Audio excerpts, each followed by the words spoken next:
I didn't want to record you all while you were sharing, because that's not good.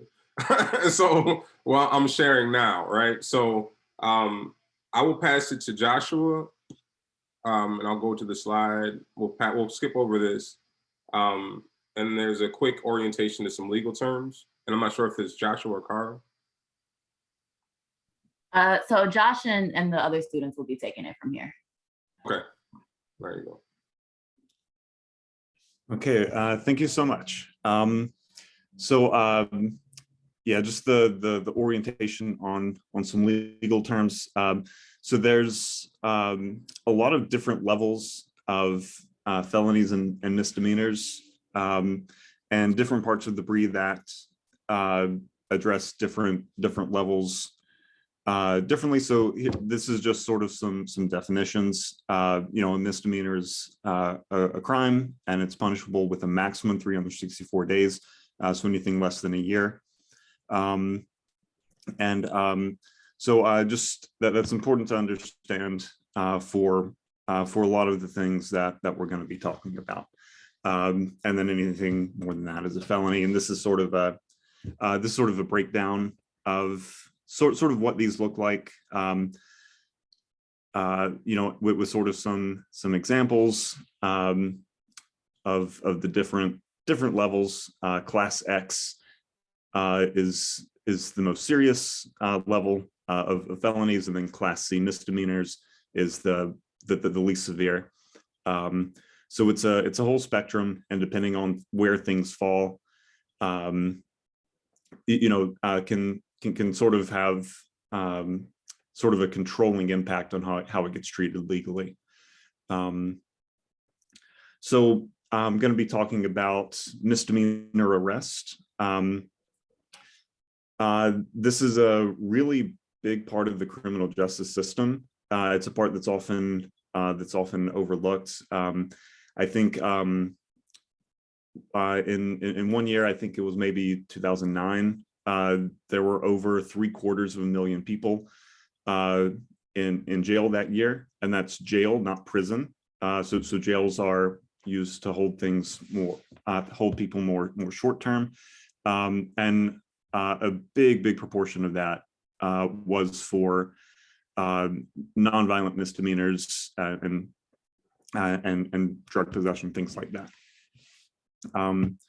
So some things to be thinking about during this section is why do we arrest people? What purpose does that serve? And sort of from two perspectives. Like, ideally, what does that serve in sort of a more perfect world, and in the real world, what purpose does it actually serve? Why do we actually arrest people? Either way, are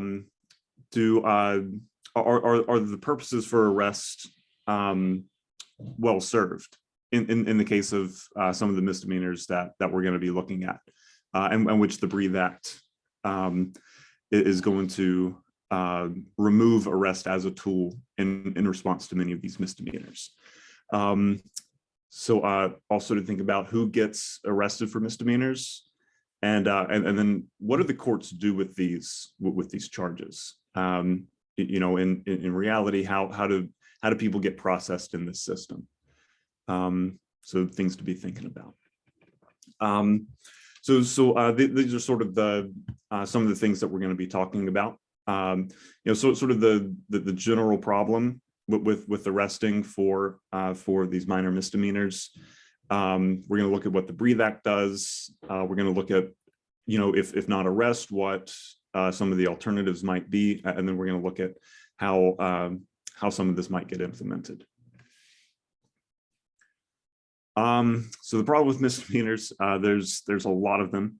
One of the biggest ones, and sort of one of the controlling ones, I think, is that ultimately arrests come down to police discretion.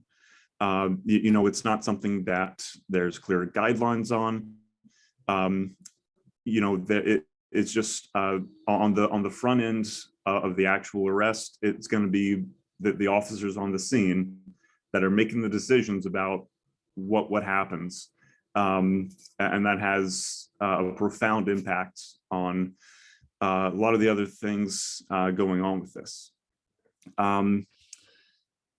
In reality, misdemeanor arrests are really about controlling the streets and maintaining police authority, rather than controlling or preventing crime. What we see is that these arrests don't correspond to where these misdemeanors, where this behavior is happening. It corresponds to the most heavily policed neighborhoods.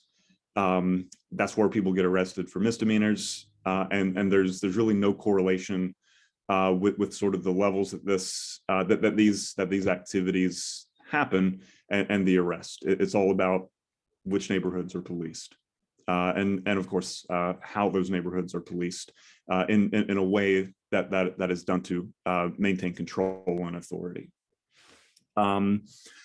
So a lot of these arrests, unfortunately, the judicial system is sort of it's a system of mass production rather than sort of individually tailored consideration of the evidence. And we see a lot of convictions with very little evidence or very little support behind it. But the courts convict anyway. It's sort of the default, and it's sort of the easy thing to do. But even without the conviction, the process itself is really hard. It puts people through, it's self-punishing. It's very degrading, even without a conviction. And this is really just only skimming the surface. So what the act does is it says that officers cannot arrest people charged with the two lower levels of misdemeanors, or anything else that's only punishable by a fine. It's a really powerful provision, and because it completely takes arrest off the table. It's no longer an option.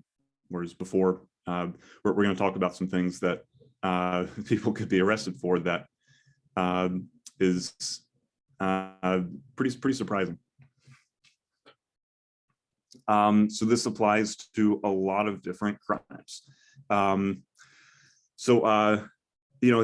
just a list of some of the highlights. A bunch of little things that don't really have a big impact on public safety, it really is pretty comprehensive. There are probably some things that many of us might wish were added here that aren't on here, but it covers a lot of different things. So instead of arrest, if officers catch someone in these behaviors, they can't arrest them. So what's going to happen? Citations are sort of the primary thing. It's a lot like a traffic ticket. Traffic is one place where we see tickets probably the most, and the idea is that this is going to be sort of expanded into some of these other misdemeanors. The ticket will look a lot like a traffic ticket. It'll have information on what the offense was, who the officer was, when the court date is. It'll work a lot like that. Another component of this is that we really don't want to turn this into sort of a money-making thing. We've seen that in a lot of places where these sorts of citations and fines are disproportionately targeted at minority communities. So we really want to, in advocating for the policy of how this provision is going to be enacted, we really want to encourage warnings without citations, wherever the citation is not actually going to be of any benefit to public safety.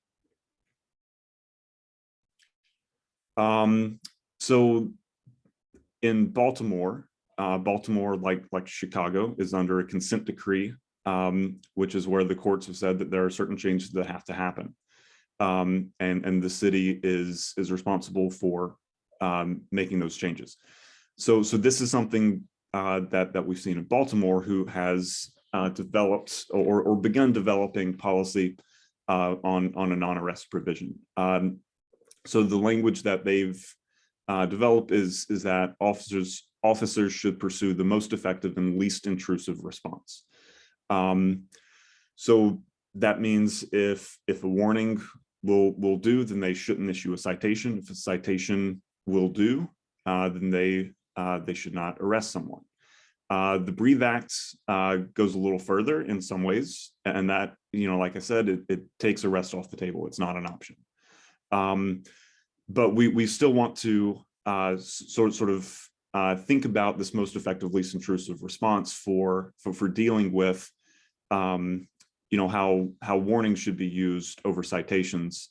That's still going to, I think, be an important goal here.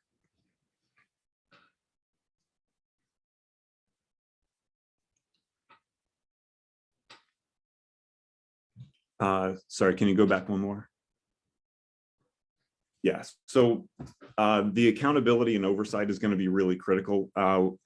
We don't obviously just want to trust CPD to implement these changes.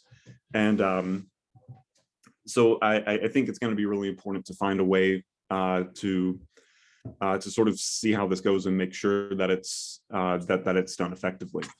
And not just CPD, that this is a state law, so this will apply to all police throughout the state. So in the Baltimore draft, the supervisors have to take action if anything has happened with sort of the front line, encounters. So if someone is arrested for one of these offenses, the supervisors have to release them immediately. And there is some discretion there because arrest is still an option. In Baltimore, that has to be done when a warning or citation would have worked just as well. So here, obviously, arrest shouldn't be happening at all. But we do want to see a system in place where supervisors are responsible for the actions of the officers under them. And we do want to see, action where maybe citations could be dismissed, where a warning would have been just as good. We want the arrest history of the supervisor and their subordinates to be a factor in in hiring, retention, and promotion. This is something that if someone is not doing a good job in this area, that person should certainly not be promoted and probably not even retained. That's going to be, I think the third point at the bottom there is sort of having an independent body, so sort of looking at all of this, looking at the data, and making sure that this is happening is probably going to be really important.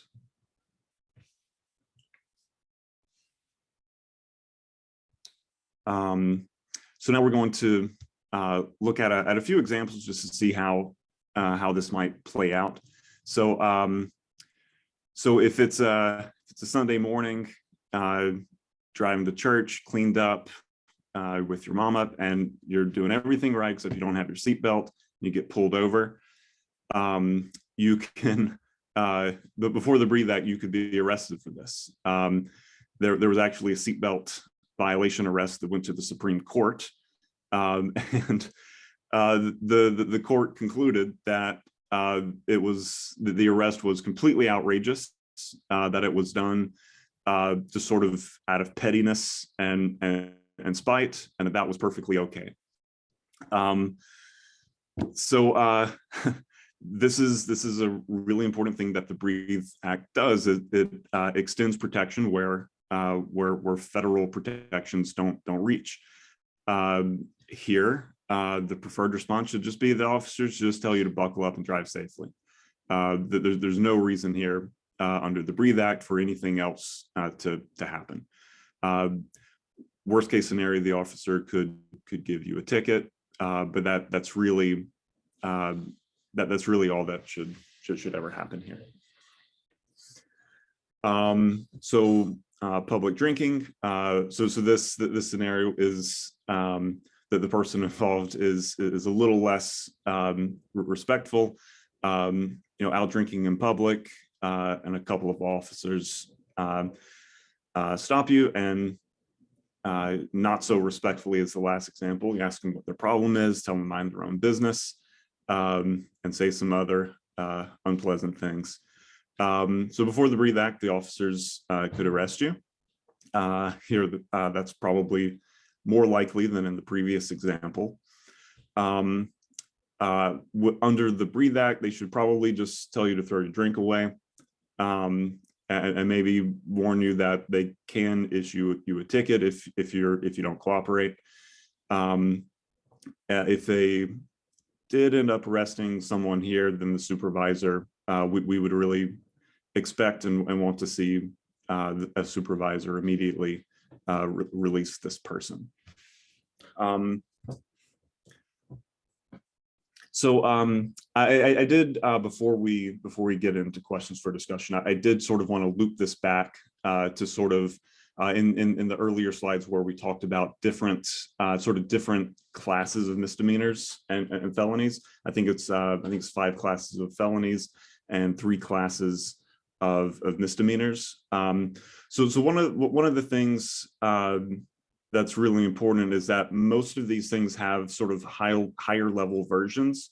So for example, one of the things that's exempted from arrest here is theft under $1,000. That's probably a more specific crime than most people imagine. There's a lot of different versions of theft. There's robbery, there's burglary, there's retail theft, and all of those are higher level than what is addressed by this provision of the Breathe Act. So if you steal something from a retail outlet, it doesn't matter that it's less than $1,000. That's not protected, and a lot of these things have these sort of versions that are going to be of a higher class than what the Breathe Act is addressing. So that's going to be something that is really important to make sure that one, that these charges aren't inflated up to something that is arrestable, and also just sort of that the public understands what this addresses and what this doesn't. So few questions for discussion. How might this alter the role of police and community? And we can maybe look at that both optimistically, ideally, and maybe more pragmatically. What impact is this going to have on deterring misdemeanors? Who does this really aim at protecting? And then, like I mentioned before, to what extent is there a danger that officers could upcharge more minor offenses to more serious ones that where arrest would be an option, and what can be done to sort of defend against this?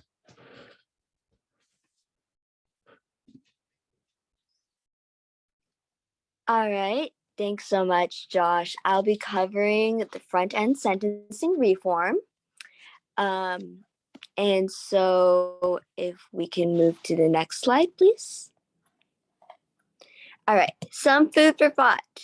What do you think about when you hear prison sentencing reform? What do you think offender labels are? How do you think they impact a person's quality of life in prison? And when considering whether a person's a public safety risk, what factors are the most important? All right, so a quick overview, a syllabus of what I'm going to cover is going to be offender labels, home detention credit, mandatory minimums, mental health program eligibility, other program eligibility, and place of confinement. Next. Okay, cool. So offenses, they have like a certain label attached to them, especially felonies. Like for example, if you commit a class X felony or a class X offender, and before the Brief Act, if you were under the age of 21, you could get labeled as a certain offender. And before the Brief Act, if you committed three Class X felonies that are of the same type, like for example, 3 first-degree murders, then you carry with you a habitual criminal label, which is also important legally. Because if you are considered a habitual criminal and over 18 years old, you could be sentenced to life in prison. So obviously huge impact. Okay. Before, if a person committed like, 3 or more class 1 or 2 felonies of the same type, again, for example, 3 home robberies, then you could get classified as a class X offender. So what this means in practice is, like, let's say you haven't done anything that's necessarily class X worthy, what I'll term as, someone who murdered 3 times or whatnot, you could commit like 3, class 1 or class 2, drug possession felonies, and you could still get classified as a class X offender. And if that also matters, because if you are a class X offender, you're not allowed to apply for substance abuse treatment as a condition of probation, and that can really be impactful, especially if you're suffering from substance abuse problems. Okay. Next slide, please. Okay, so the Brief Act, how it changes things. So now the person has to be at least 21 years old at the time of their earliest offense to carry the habitual criminal label, which means if you commit like 3, we'll say qualifying felonies, and the first one's committed when you're 19, that first one won't count for the habitual criminal label. Furthermore, if you're under the age of 21, you can't be qualified as a habitual criminal. So again, just trying to stop people from getting labeled or on very early in their life and like having impact, like, their entire life going forward. And so now if you are to be sentenced as a class X offender, you have to be at least 21 years old. And now they have restricted the categories of class 1 or 2 offenses that can like get you leveled up into a class X offender to only felonies that are forcible, meaning like, you enacted physical violence upon others. So certain non-violent felonies, such as we'll say like drug possession, those are going to be considered forcible as opposed to let's say an armed robbery. Okay, so now we'll discuss home detention credit. And so when a court's sentencing people, the court will consider like a large variety of factors, and one of those is how much time they've already served. So the amount of time you spent, being detained prior to your trial, prior to your sentencing, that counts towards your sentence. And so the actual amount of time you spend in prison post-sentencing will be less than the sentence given due to this credit, if one has one. And therefore, the person can spend time in home detention instead of prison and still be considered in custody for the purposes of the sentence. And so home detention credit will be granted if the person has accepted certain restrictions. I've labeled them out here. And that includes electronic monitoring, but it doesn't have to include electronic monitoring, meaning that you don't have to have like your ankle bracelet and for that to be considered home detention.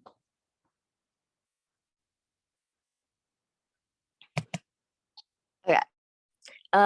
Furthermore, the Brief Act also changes things by basically trying to relax the restrictions around mandatory minimums. So a mandatory minimum is essentially a law that says you cannot sentence underneath 1 year for this crime or whatever it is.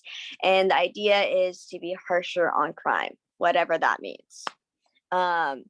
What it ends up doing is incarcerating a lot of people, and the court cannot, consider other mitigating factors. They have to, sentence according to the mandatory minimum. However, now the Breve Act allows the judge to consider probation or lesser terms of condition if certain conditions are met. So the offense has to be related to drug possession, driving on a revoked license as a result of fees or fines not being paid, or retail theft. And the person cannot present a risk to public safety, and it must be in the interest of justice, meaning that you're going to have to present argument to the court as to why you're not a risk to public safety, and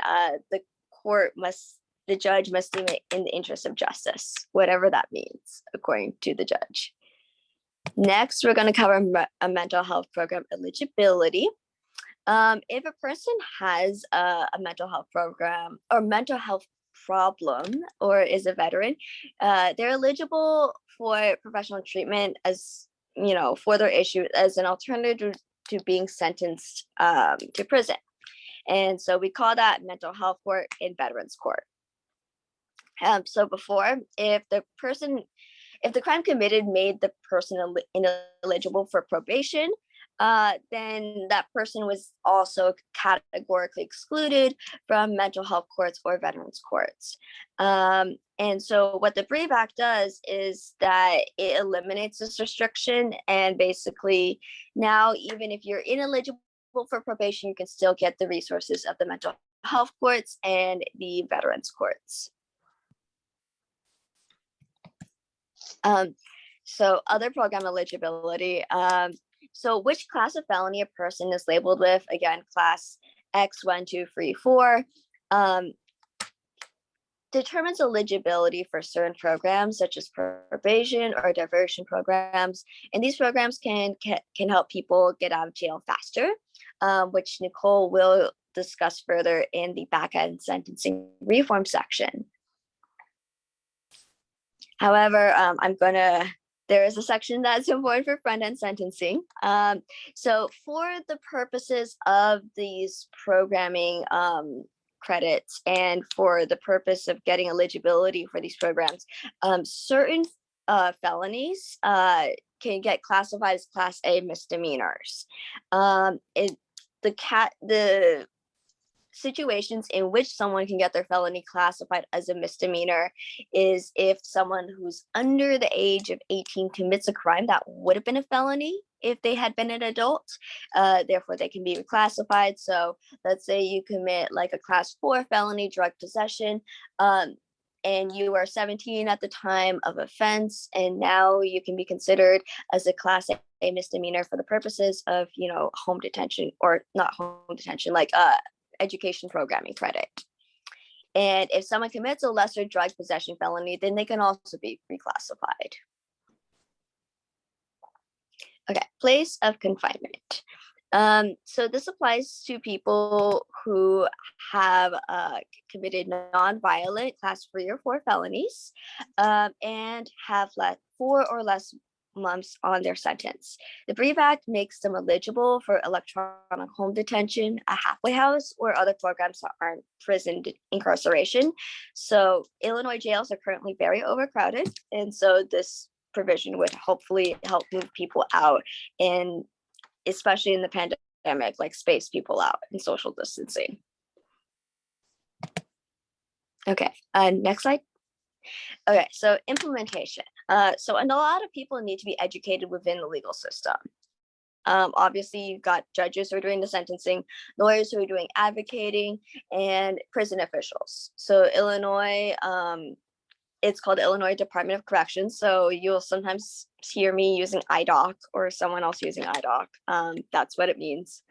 So back to the point, the education campaign can include creating a continuing legal education courses for people who are barred, including judges and lawyers, as well as creating a pamphlet and email campaign to send to their offices. And also, it's important to kind of make sure that people who are not directly in the criminal justice system, but who are like watchdogs or relevant oversight boards, are also educated about these changes, and they're making sure that these changes are being properly implemented. So that's also really important for implementing these changes. Okay. And so other ways we can push for implementation include pushing judges to consider home probation or home detention instead of prison, especially for people who have been convicted of nonviolent crimes. Again, drug possession rises to the top of my mind here. And we can also encourage judges to consider public safety risk as a top factor when determining a prison sentence length. We can push defense attorneys and IDOC staff to frequently assess incarcerated individuals' eligibility for mental health court or for certain other programs that they might be eligible for, and to push prison staff to consider a public safety risk as a top factor when determining eligibility for home detention. And so, next slide. So, and other questions is, which other stakeholders need to be educated about these changes in the law? How else can we spread access to this information to them? And how can we inform the defendants to ask for home detention if possible, or mental court health if available, to ask to ensure that they know their rights and ensure that, they know that, prison isn't the only route for them.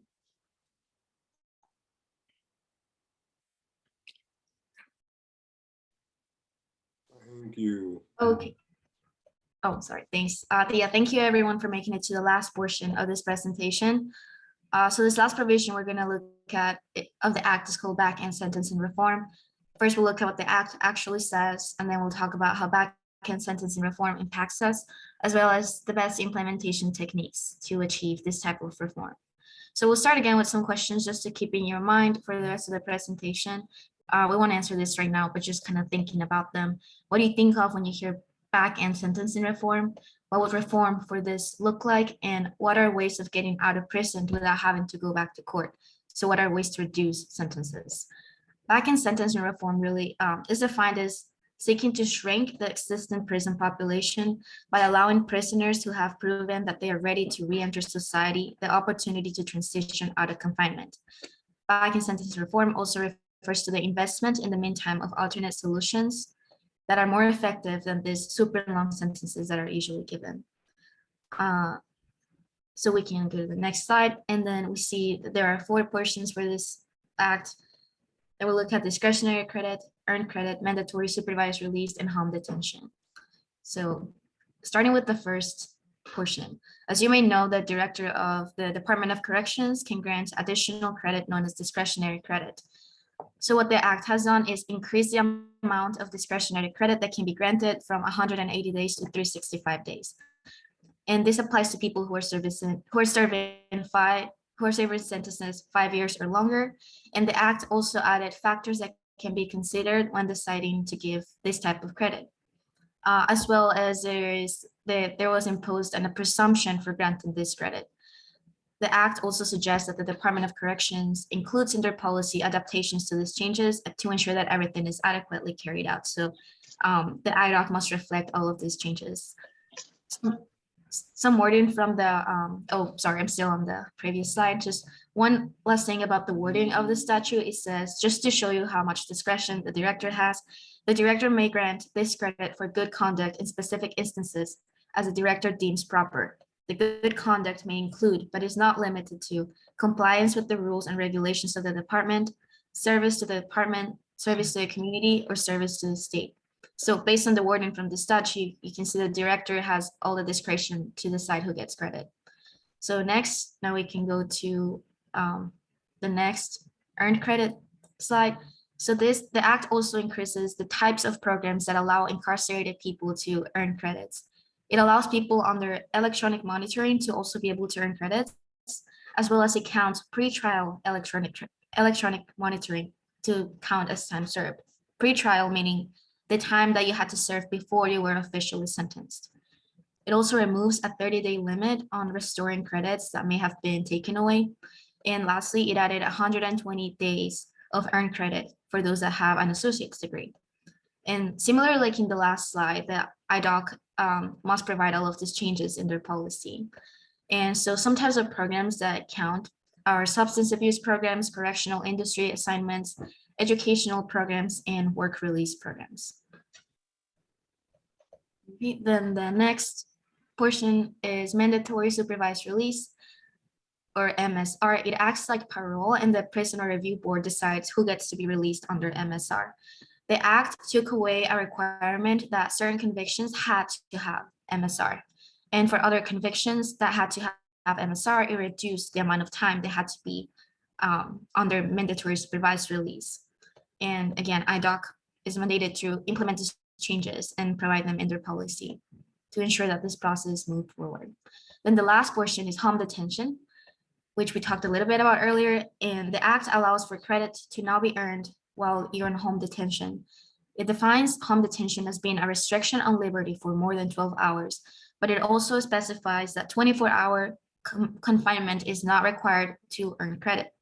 It also removes a restriction that previously did not allow certain convictions to earn credit on home detention. And okay, so now those were the provisions, and now we're going to look at implementation in the next slide. So these policies, allow for early release for many individuals. So for example, if an individual that's incarcerated has been serving time for 5 years, and they have already used up all of the potential credit they can earn, they have already earned the 180 days. With this new policy, that means they have an extra 6 months that they can, earn through. Oh, sorry about that. It adds an extra 6 months that can be earned through discretionary credit or earned credit. And similarly, if a person who is incarcerated has completed all of the previously available programs, they can now participate in the ones that were added to earn more credit. Okay, so next I want to share just some real life examples of how sentencing reform has impacted people. These are just 3 examples from the sentencing project. So Willie Mays Akins was a former baseball player, and he was sentenced to 21 years for selling drugs to an undercover officer. In 2008, a federal judge reduced his sentence to 14 years as a result of U.S. Sentencing Commission changing their policy regarding crack cocaine sentencing guidelines. This case was just to show that crack sentencing was cruel and unusual punishment, and to expose racial disparities between crack and powder cocaine. Campbell Smith, the next case, was 24 years old when she was sentenced to 24.5 years for helping her boyfriend in drug activities. Smith was in an abusive relationship and had never been in legal trouble before. Her participation was really just done out of fear for her life. But due to mandatory minimum sentencing guidelines, the court did not take those facts into consideration. But she was granted clemency in 2000 by President Clinton. Then the last case is that of Lawrence and Lamont Garrison. These were twins who were affected by policies that came from the war on drugs era that primarily targeted low-level and nonviolent offenders under the disguise of going after major dealers. Sentences for federal drug crimes are based on quantity of drugs rather than the role that the individuals actually play, and that led to these twins being unfairly sentenced under conspiracy laws. Okay, so now we're going to look at some examples of implementation that other states have done. So New Jersey has passed a bill last October that shortened sentences and allowed for early releases during the COVID crisis. It mobilized public health emergency credits and compliance credits. Then Delaware also awarded 6 months of credit toward every month served during the public health emergency, and it gave a maximum sentence reduction of 1 year. In California, bill allowed district attorneys to recommend that a court reconsider all cases and issue new lighter sentences, including for people convicted of violent crimes. So it allowed DAs to use their discretion, which is a really big deal. And then, similarly in Illinois, we have a House and a Senate bill that would create parole for people over 60 years old that have served 20 consecutive years, or people that have served 25 consecutive years. Support for these bills and addition of parole for people that have, that are younger of age, that have served less than 20 years is another way to support reform. Also, successful implementation can look like ensuring that all of these programs are actually running and people are actually being awarded the credits and released early when it is applicable. We can also advocate for offering credits for people that had to be incarcerated during the pandemic, like we saw the other states do. This makes up for programs that had to be canceled or interrupted during the pandemic, and thus prevented people from earning credit and had to live under these dangerous conditions while incarcerated. We can also push for credit to be given to all incarcerated people, regardless of offense type or sentence length. So the New Jersey legislation, like you saw, they passed a bill that did help thousands to be released early, but it still only applied to people who, like, if their release time was within a year and who are serving specific offenses. So it didn't apply to everyone. Okay, and then the next slide. So other ways to reform back in sentencing reform would be to protect earned credit so that it can't be taken away from you after it is awarded, except for very urgent circumstances.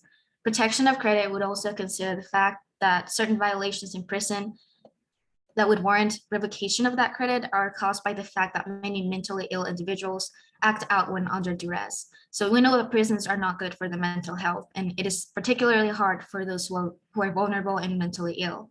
And so them acting out when they're under duress, it should not be, the reason that their credits are taken away because of just like their human responses of being in such a dangerous and stressful place. We should also reevaluate the sentences of elderly prisoners or those who do not longer pose a threat to society. And since time credit is greatly discretionary, reform could push for certain credit to be awarded just by completing the program. So taking away a little bit of that power of the director and to use his discretion, and rather just automatically awarding credits. And the next slide. And a super important part of implementation will be accountability, holding discretionary entities responsible for their duties and obligations. So, reform could look like pushing for district attorneys and state attorneys to reconsider sentencing and reconsider taking away credit during the pandemic, because incarcerated people had to comply with really strict rules under harsher conditions. Also push for prosecutors to stop prosecuting people for crimes related to poverty, such as drug offenses, especially low-level offenses. Release those serving sentences from policies that came from the war and drug eras, like we saw in the examples earlier.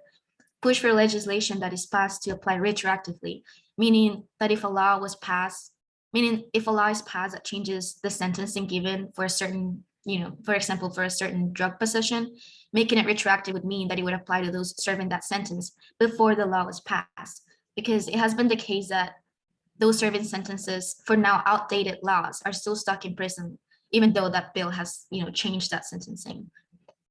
And lastly, asking the governor to use his powers to commute sentences and grant pardons more often.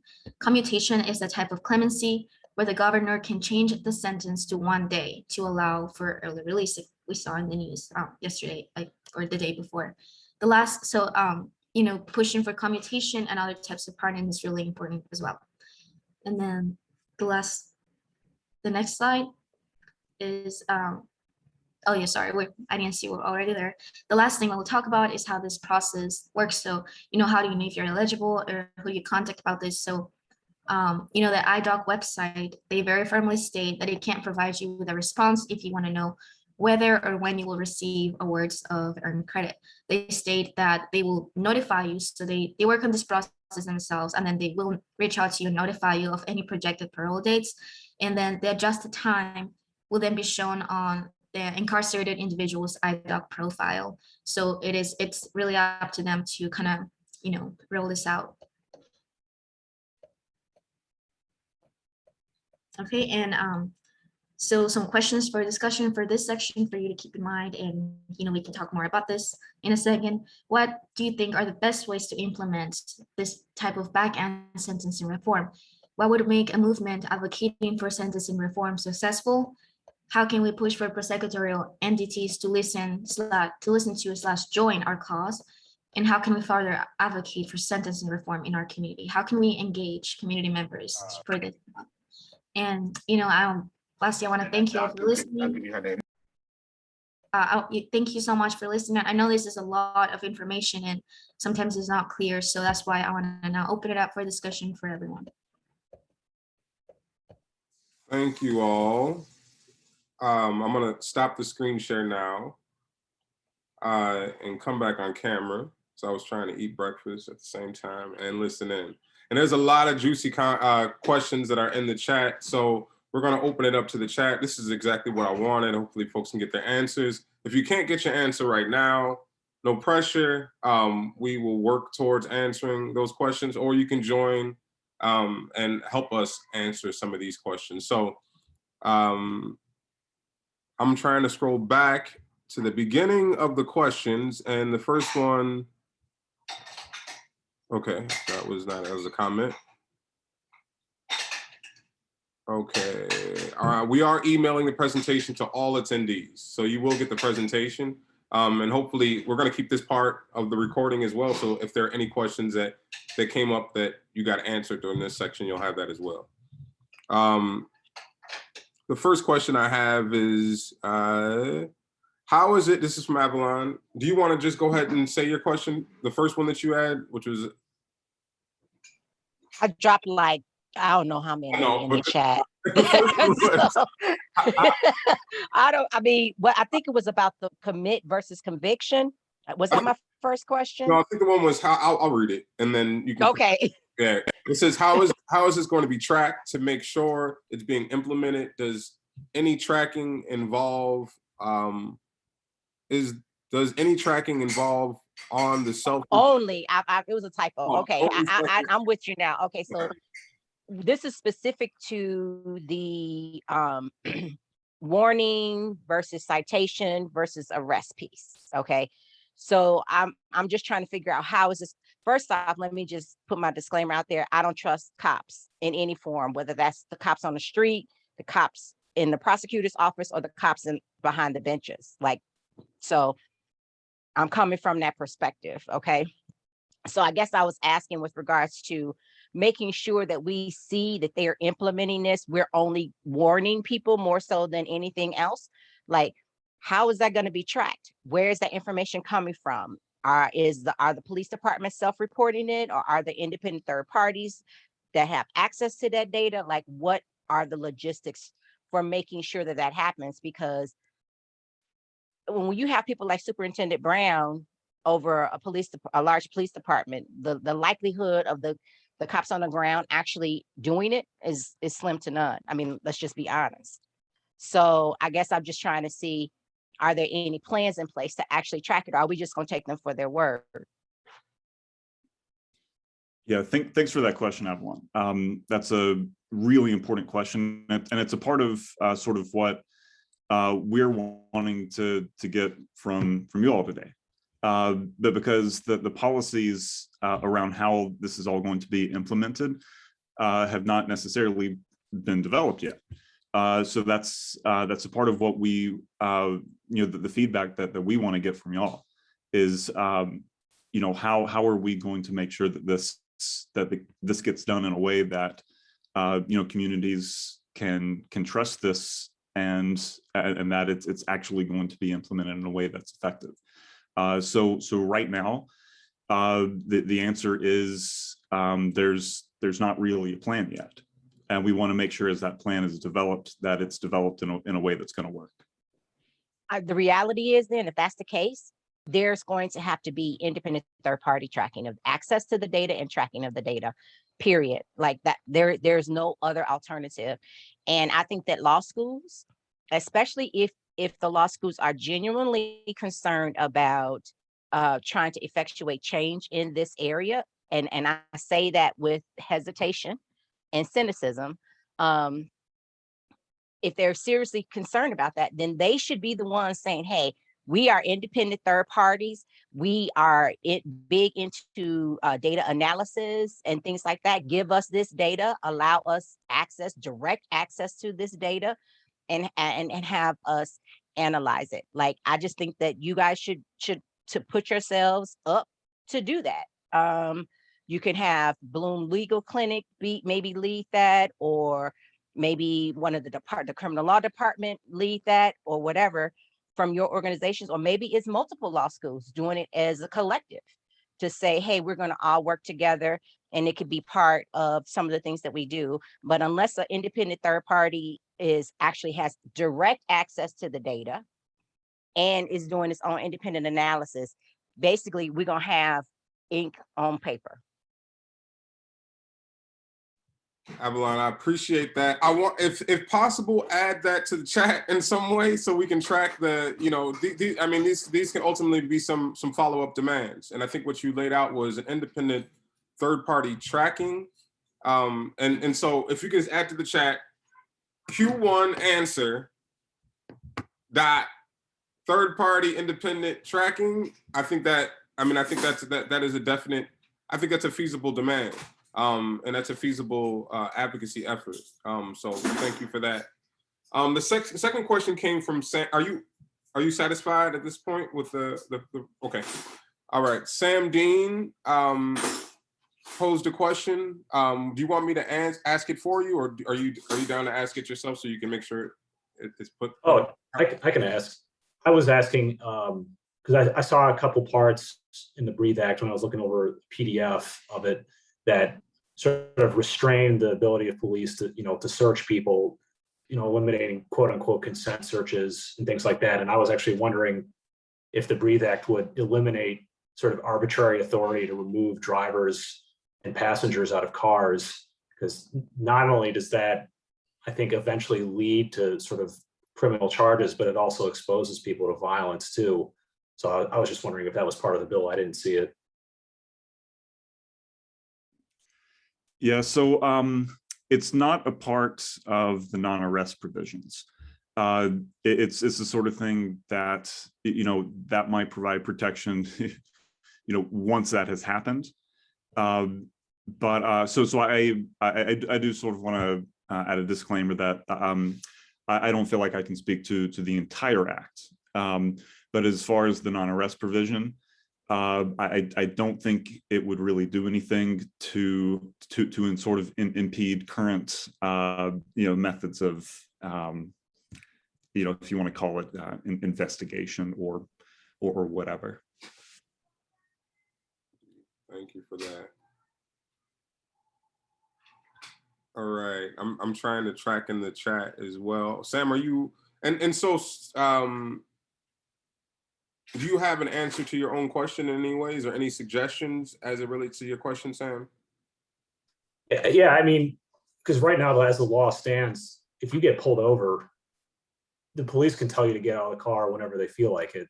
And to me, there's no reason to hand over that authority to the police. There has to be some kind of restraint that, you know, if you stop somebody because their headlight is out, to yell at them that you have to get out of the car is a problem.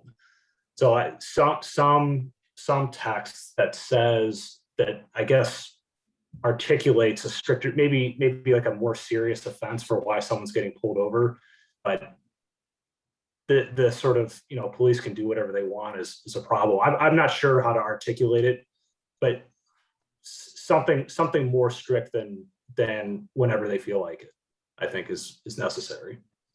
Yeah, and the way I'm thinking about it, thinking through it, is that, like, as it relates to the presentation, if someone is pulled over for not having a seatbelt on, and that is a non-arrestable offense, but they are told to get out of the car. Yeah, how does that? I mean, in my mind, I'm not a lawyer. I don't know how that works, but I think that's the relationship that you're drawing to the presentation, correct? Yeah, and I think that being told to get out of the car is a horrifyingly frightening experience, and I think a lot of people are going to react defensively, and that in itself is going to lead to other problems. So it might start as a seatbelt violation, but now it's resisting arrest and aggravated assault, and so it gets sort of stacked up in that way. I guess that's sort of what I was thinking about as well. Indeed. I mean, just thinking about it, that's just going to happen, right? Like, cops do that now, right? Like, they make up crap to put in a police report to justify arresting somebody, right? Like, that happens right now. So we would be fooling ourselves if we think that the Breathe Act is going to stop that from happening. Like that's just, they're going to steal, because cops want to find a way to do what they want to do. And so, yes, you are going to have some cops that are going to do things and say, you know what, I am going to use my discretion and only give you a warning. I'm not saying that all cops are bad. I'm saying that the cop system is bad. And so unfortunately you have good people in a horrible system, right? So I don't think that this act is actually going to change that in any substantive way, personally, because they always have a way to escalate it to something that takes them outside of the confines of the Breathe Act.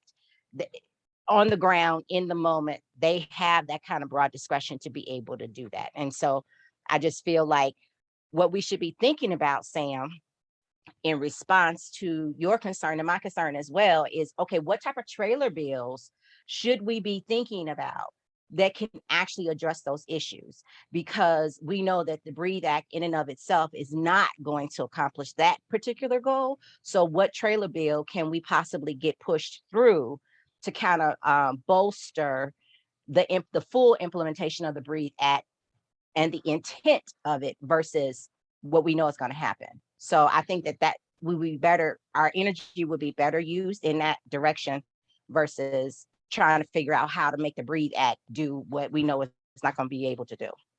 I mean, that's just my thoughts. Somebody else may think differently. No, I agree. And again, add that to the chat. Because I mean, the question becomes, what does the trailer bill look like to close up the loopholes? But then also during our public education, our PE, or however we get the word out about this, we also acknowledge the limitations of policy from affecting, anti-Black racism in Illinois. There's some things that are outside of the reach of policy, right? Like cannabis is completely legal, and yet 80% of the cannabis arrests in 2020 were Black folks under legalization, right? And so we know that they're going to find ways to continue to arrest us. I think the policy is just kind of putting up buffers. And one of the first things I would tell people is to be quiet and call a lawyer. Because at the end of the day, this may not be, the police officers may not follow the rule of the law, right, in any substantive way, but your attorney can, pull their card and be like, okay, well, why did you pull them out of the car, right? This was a non-arrestable offense. Why were they arrested, right? And then, cases can get thrown out, but you're going to have money for an attorney for that. Public defenders may not be the best, may not be equipped. But something along those lines, like the best way to advocate for yourself in that moment is to be quiet, and then contact your attorney, because at that moment they have already violated the law. You ain't got to educate them on that. What you need to do is get to the courtroom, and you know what I mean, and something like that. So I can think two-sided: one, a trailer bill; two, in the political education that we do moving forward, we also inform people that what the officer may violate, and you're not going to be able to fight your case right there on the street. You're going to have to fight that case in the courts. So when you see that flag, raise it up, etc. So thank you for that. And I can't take no. I'm trying to do a lot right now. So does the next question from Avalon, and it's Avalon, correct? Okay, I'm Yep, saying just like the car, but I came first. Okay, got you. Does home detention include restrictions to movement within certain geographic areas, i.e.? We got one before that one. Okay. Well, I'm sorry. Go ahead. I'm sorry. Yep, go ahead. Is there I wouldn't scroll through. I'm like, I got so many. Is there a mechanism in the law to automatically adjust the threshold for theft under the Breathe Act? Because as we all know that, like, they set this threshold and then it stays like that for 500 million years. And the value is not the same. A decade later, $1,000 really is not the same as $1,000 10 years ago. And so I was just wondering, is there a mechanism in the Breathe Act to automatically, because if we're going to rely on our legislators to go back in and adjust this, that's going to be a problem, right? So we need to be, as we're coming up with this type of legislation, I just want us as policy people, whoever is doing policy, as you're coming up with this legislation, things that we know that should change, on an automatic basis, we should build that into the statute. Like, why rely on them to have to go back and try to make it make sense again? So I was just wondering if there's an automatic adjustment mechanism in the Breathe Act to say, okay, now this $1,000 is $1,200, or this $1,000 is $1,500 as time progresses. And then I'll just follow that up with the second question is the language committed versus convicted in the statute? Because there's a huge difference. I can have been deemed to have committed a crime, even though I have not been convicted of that crime. So I just want to make sure that I understand, is it convicted or committed? Because if it's committed, that means it's way broader, and you are not necessarily meeting the threshold of beyond a reasonable doubt for committed offenses versus convicted offenses. So I just want to make sure that everybody is clear about that distinction. Yeah, so let me address that distinction first, because I think that's maybe a more straightforward answer. It's committed. So the specific language of the non-arrest provision is a peace officer who is charging a person, including a child, with committing an offense that is a Class C misdemeanor, Class B misdemeanor, or punishable by a fine, shall, instead of taking the person before a magistrate, issue to the person a citation. So it is committed, not convicted. So when we're talking about habitual offender enhancements, which is basically what it is, right? Is the language in that committed versus convicted? Do we know? That's my bigger concern. I'm fine with, in the context of what you're talking about, because at that point it would just be committed, right? But I'm more concerned about using committed conduct, so-called committed conduct, in a subsequent proceeding to make a determination about who that individual is in front of them right now. So do they have the capability of using committed, so-called committed conduct versus convicted conduct, for example, in the habitual statutes? So Professor Bedi has put in the chat that it is convicted, and I just wanted to add, since my provision is about front-end sentencing reform, mostly what you can assume is that the person has already been convicted of whatever crime they're accused of being, that they are accused of committing, and we're just like discussing like what the punishment is, like, and what the various types of punishment for that crime entail. As for your other question, can you please restate it again?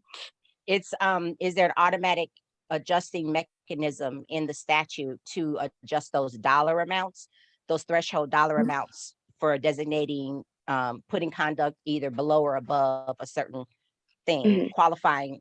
So like the $1,000 for theft, is there a mechanism in the statute to automatically adjust that as time progresses?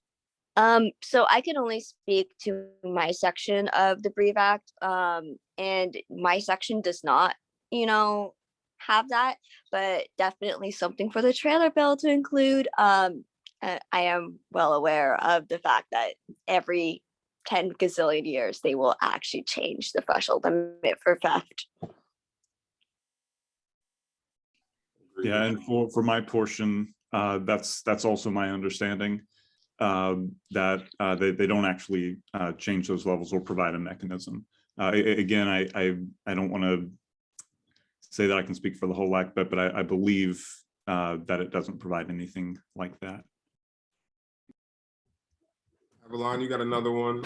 I do. My bad, guys. I did not mean to do this. I came to learn, but then I'm like, so this is the unfortunate part about having gone to law school.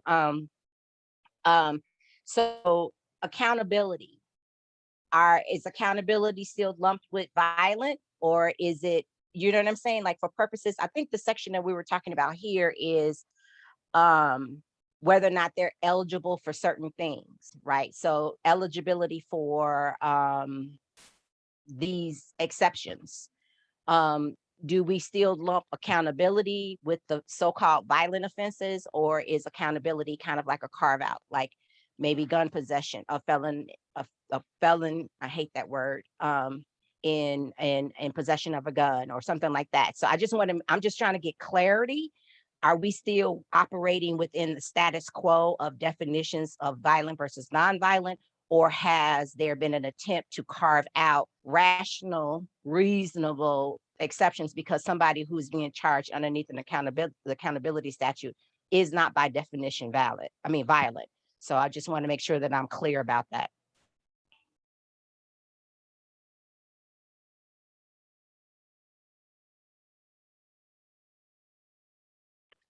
So I think that this answer might be a bit more complex, but insofar as my section entails, they didn't really state that there would be a change in status quo. Neither did they really go into too much detail about what, for example, forcible means. And so that may end up being something that gets, discussed and, explicated in case law as opposed to in the brief act. If there's certain guidelines or restrictions we want to put around what for example accountability provisions and the limitations on them should entail, then I think that's something that we might want to consider for follow-up pushback on and clarification. Yeah. And then the next one is for me too. Sorry. Does home detention include restrictions to movement within a certain geographic area? So, for example, when I was on pretrial for 4.5 years, I could not leave the Northern District of Illinois. Now, I was charged federally, so that's not the same system, and I recognize that. But there are still certain restrictions that may be put on an individual so that you cannot leave this certain geographic area. And so I guess I want to make sure that we are that is included in the definition of home detention, that, okay, you may not be on an ankle monitor, but you cannot leave X area. And does it define it that way or not? Yeah, so for Cook County, one of the requirements that participants need to have to be approved for placement in confinement has to be the resident must be in Cook County. And then other requirements like the resident must be compatible with electronic monitoring equipment. The homeowner must consent to the placement. So it still does confine you to Cook County. Okay, and they can't leave Cook County. So I couldn't go to Lake County, or I have to stay, and all of my movement has to be contained within Cook County. I guess that's really the question that I'm getting at, is does it restrict my movement, not my designation, but my movement to a certain geographic area?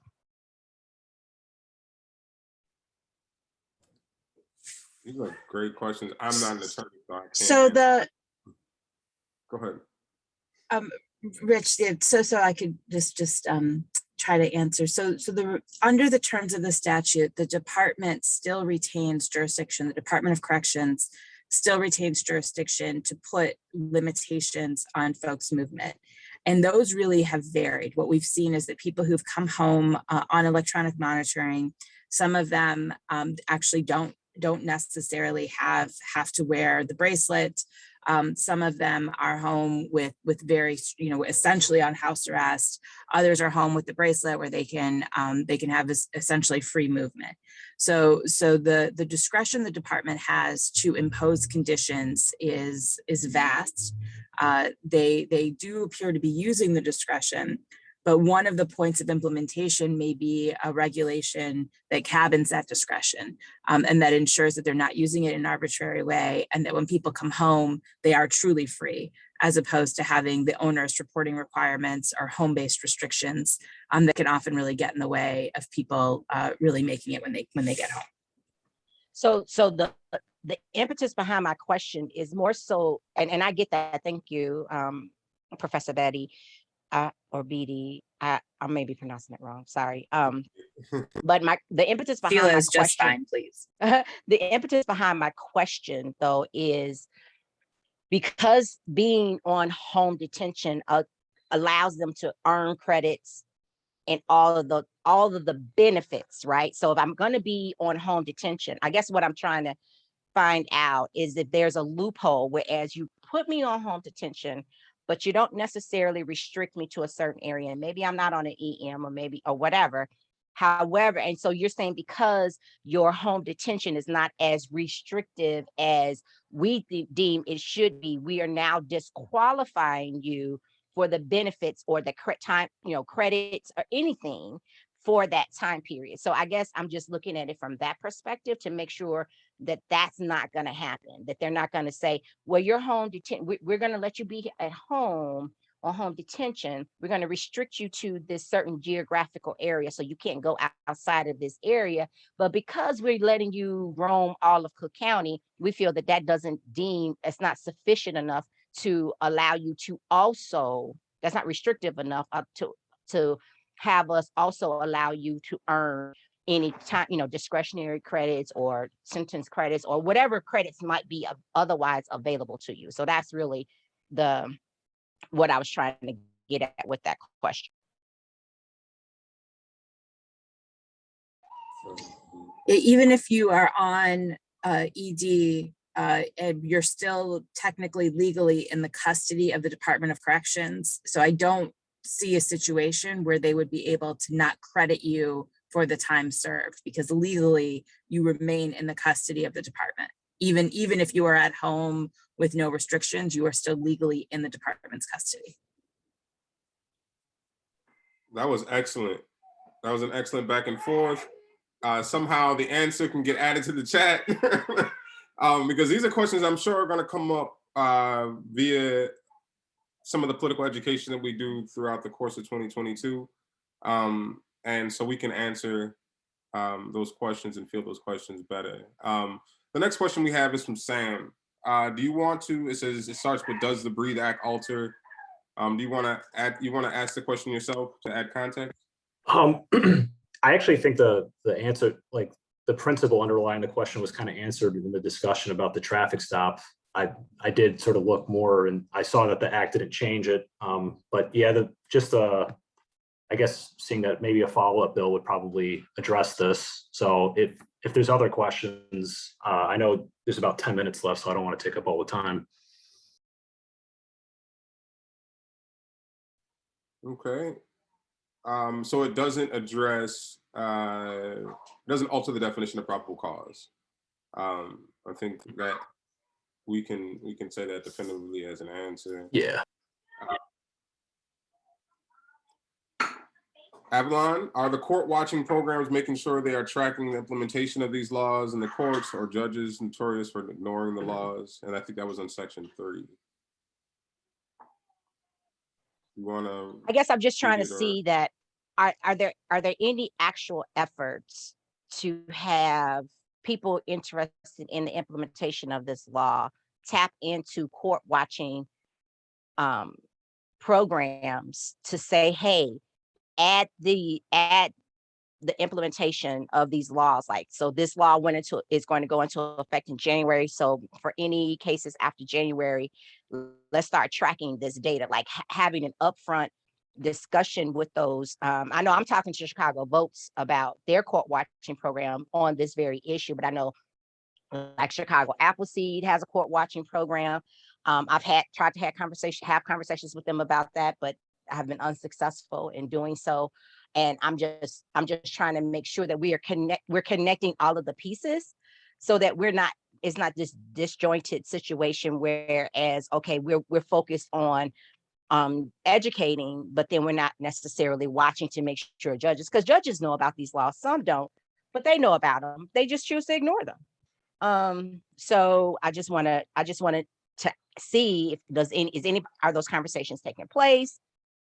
What's happening in that space, other things like that. So that was what was going behind that. I could say from equity and transformation, we haven't made those connections. And I think 2021 was a very busy year. Small team doing some large work around guaranteed income, and we got distracted. And so I think that this is an awakening, and like, okay, there's a lot of work that still needs to happen here. And, making a direct relationship with the court tracking, because we're not going to pick up a new program and start court watching. Like, that's just, no, we're not going to. We are, and I know I'm pretty sure my team is like, hell no, Rich, we already got all of this work to do. But we don't have to recreate the wheel, in that there's organizations like Chicago Votes that are doing it, FOC that are doing it. And so maybe it's a conversation with them, and maybe some political education moment with them too. But I believe that they also understand what was included in this bill. And but I do think it's worth a conversation to make that connection. So I think that's another action step, is to follow up and organize a meeting between I think some of the criminal justice reform groups that were part of this effort, and some of the groups that have ongoing court watching activities. And I think that we can answer this question.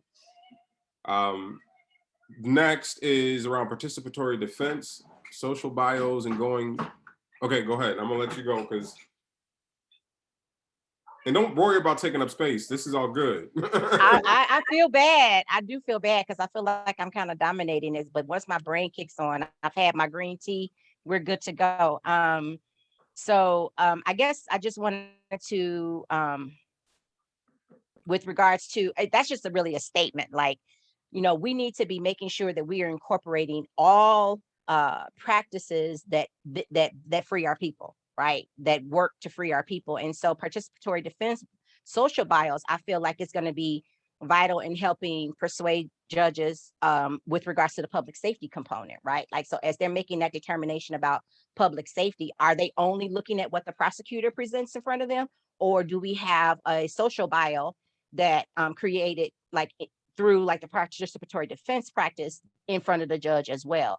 So just thinking about the things that we need to be as advocacy organizations, as we educate the public, as we educate defense attorneys, hey, this is something you need to be thinking about doing. I know Precious Blood Ministries is actually doing participatory defense. They just got trained on it last week.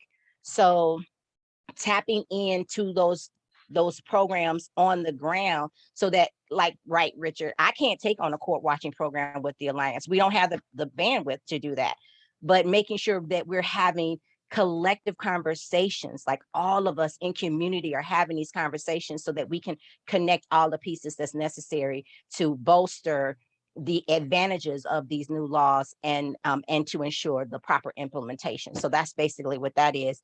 But I do have the next question too. And it talks about, are there any organizations looking to push IDOC to change its policies to start referring people to the DA's office underneath the second look legislation, right? Because that legislation is very broad, and the DA office has full discretion to motion the judges for second looks for sentencing purposes. Maybe we should be thinking about collectively putting pressure on IDOC to say, hey, when you identify people, you know them better than anybody, right? For the most part, you know what they've done since they've been away, to recommend people to the DA's office for second look motions. So I just kind of thinking bigger picture on stuff we can do to free our people.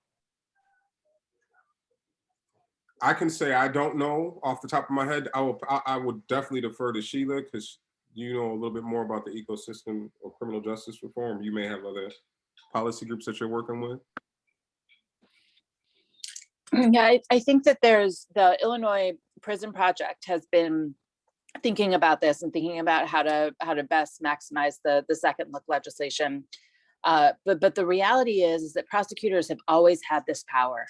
And so there's sort of a real kind of political moment, and I think political pressure that needs to be harnessed in order to make that real, and to really emphasize that, the legislature is now sort of giving them a runway to use this power, but they've always had it. So I don't know that there is that at this moment there's a clear vision for any kind of formalized process, but there certainly is a lot of opportunity both within the DOC and also for individual prosecutors to really push implementation. I think that satisfies the question, and that there needs to be a conversation with Illinois Prison Project you mentioned, Sheila. or an update, follow up with Illinois Prison Project. Maybe that's something we can initiate to find out what they are doing, but that it is, it's already on the books and they've always been able to do it. It's just, they haven't. So yeah, thank you for that. And that does, I want to keep us on time, and we are at the end of time. And I do want to celebrate the students for a moment for taking on this tall task that took over 6 months of, right? It was, how long has it been? Maybe y'all can answer, y'all been doing it. But it took a minute, right? And they were able to pull this together and do a deep dive and remind us of where we currently are in the realm of criminal justice reform in Illinois. Remind each also of what has been done and what's still left to do. So I just want to thank you all for your hard work. Give y'all a little applause, and for coming here and prepping and thank you, Sheila, for coordinating this effort. Kara, also for being painstaking about getting this together and also making sure that we present. So thank you all. And thank y'all for coming out. Thank you for everybody who joined the call.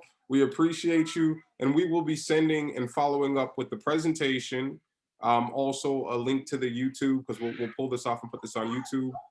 And then the Q&A section, we'll make sure that we pull it out into a pretty good document that just says these are some of the questions that came up.